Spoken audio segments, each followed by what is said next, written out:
नमस्कार मित्रों, Vader academy of politics में आपका स्वागत है।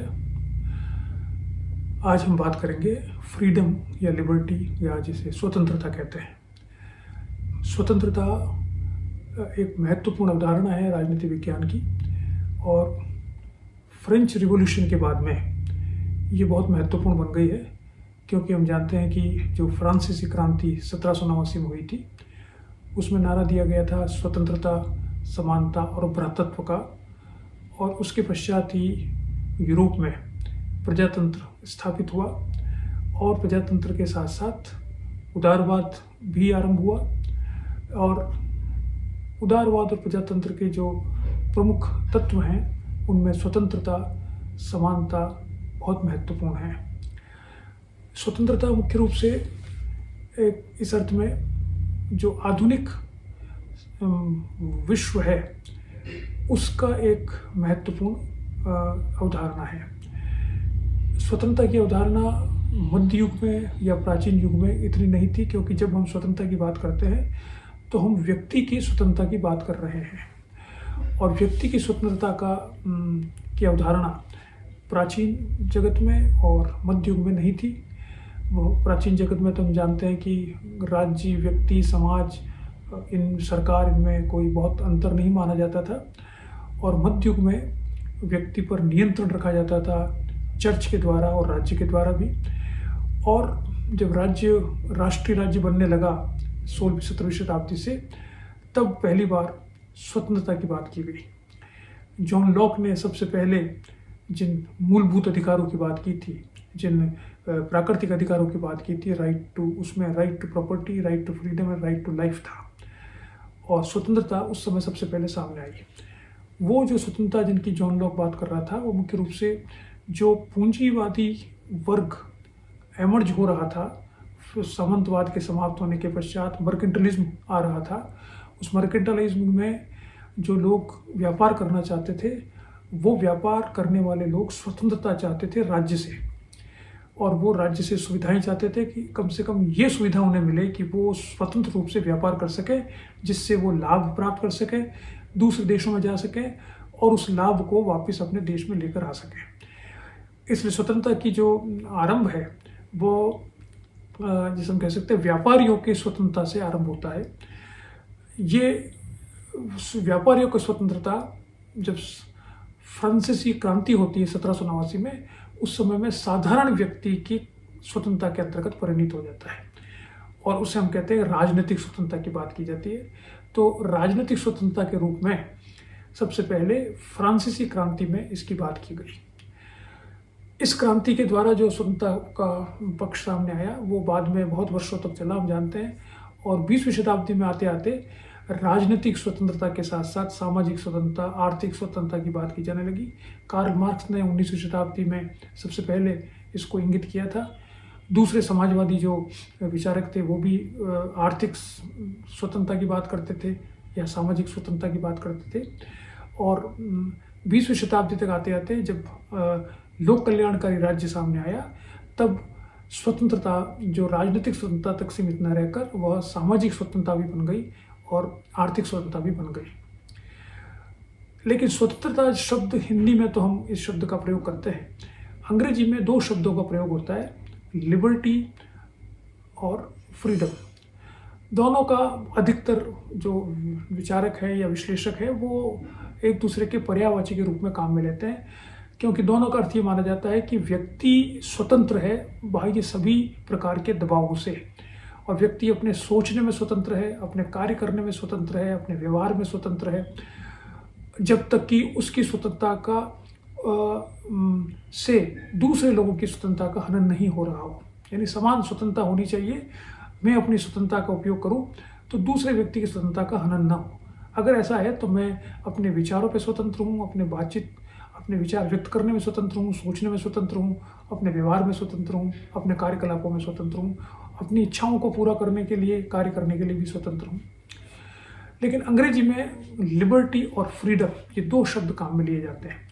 तो कई बार ये सवाल उठाया जाता है कि इन दोनों में क्या संबंध है, क्या दोनों एक ही शब्द है या दोनों अलग अलग प्रकार के हैं। तो सबसे पहली बात तो यह है कि साधारणतया common man's language liberty and freedom are same. हम दोनों में से किसी शब्द का प्रयोग कर सकते हैं।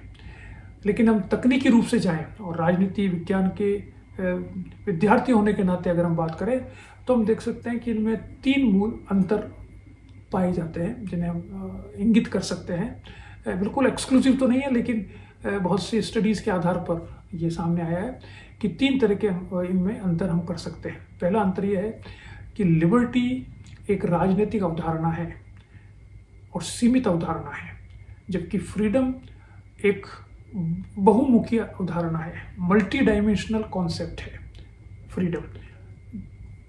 ये दोनों में पहला अंतर है। Liberty is a political concept while freedom is multi-dimensional concept which include liberty। दूसरी बात इसके अंतर्गत वो है कि फ्रीडम जो होती है वह तो किसी भी कार्य को करने की व्यक्ति की शक्ति है, और लिबर्टी उस कार्य को करने के लिए आवश्यक व्यवस्था है या शर्तें हैं या कंडीशंस हैं, स्थिति है। ये दोनों में अंतर है। फ्रीडम तो पावर है, freedom is power to do what we want to do and liberty is the condition in which this can be done.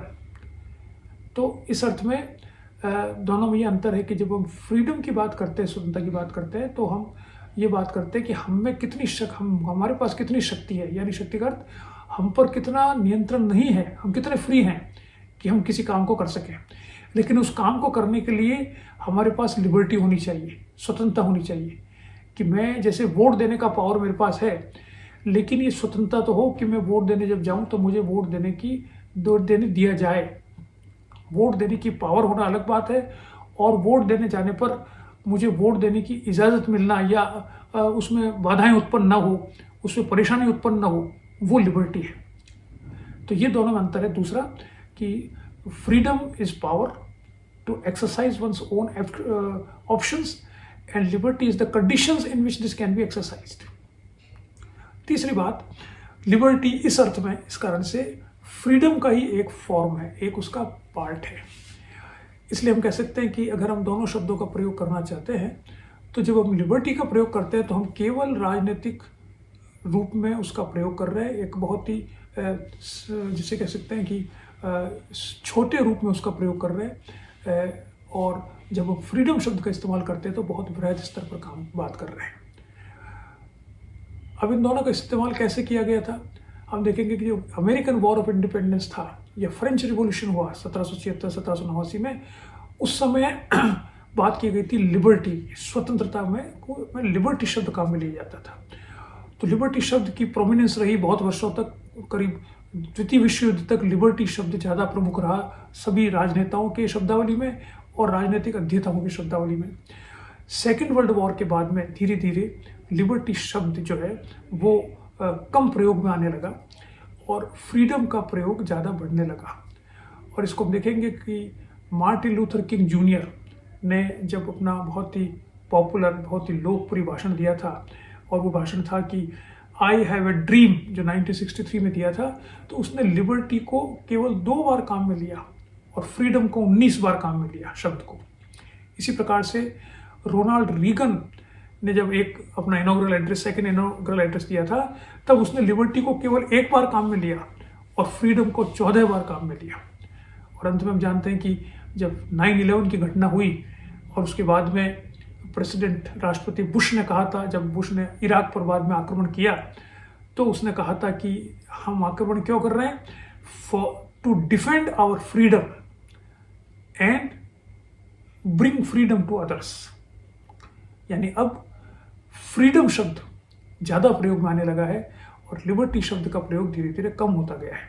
इसलिए पॉलिटिकल साइंस के विद्यार्थी अगर जब लेख लिखें और जब बातचीत करें, तो अगर फ्रीडम शब्द का उपयोग करते हैं तो उसके जो डायमेंशंस हैं, उसके जो आयाम हैं, वो बहुत वृहद होंगे, और लिबर्टी शब्द का प्रयोग करते हैं तो उसके आयाम बहुत संकुचित होंगे। चलिए आज इतना ही देखते हैं। नमस्कार।